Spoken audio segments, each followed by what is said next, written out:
Joe Zekas from New Home Notebook. I'm sitting in the offices of Sheldon Good and Company with Julie Frist, who's a project manager.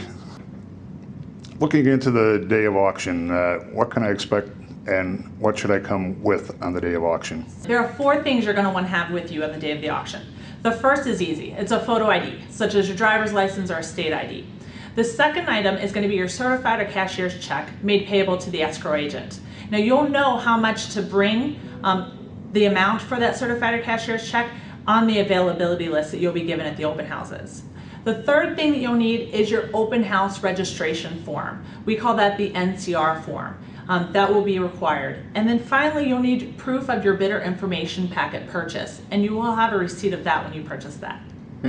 In part, what you're doing there is you're ensuring that I'm coming to the auction having had access to all the information I need. Exactly. We do that for a number of reasons, but for the most part, we do it for your confidence, knowing that when you enter that auction room, it's a room filled with bidders that did everything that you did. They went and got their certified or cashier's check. They studied the materials. They went to the open house. We want to give you the confidence that you're bidding amongst other people who are qualified as you are. I've checked in. I've got myself a seat. What can I expect to see from that point on? Well, we're going to start out by doing a practice round of bidding.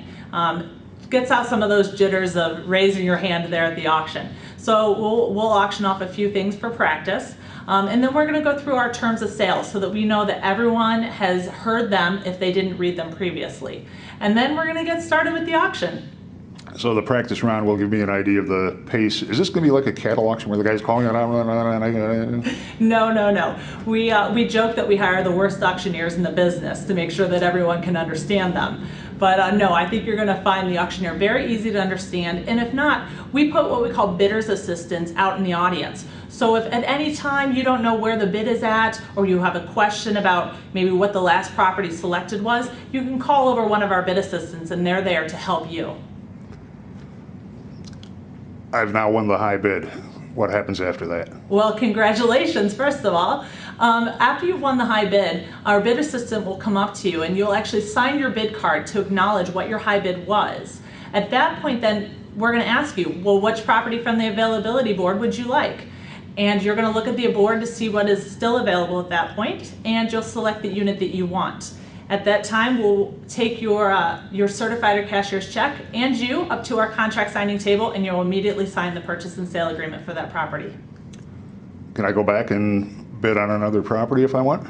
Well, if you are interested in buying more than one property, you have the option of, it varies per auction, but typically 2 to 3 properties in any one round of bidding. So if you wanted to buy 2 pieces of property, you could pick 2 units or 2 condominiums out and buy each one for that same high bid price. Once you sign your purchase and sale agreement, that's it.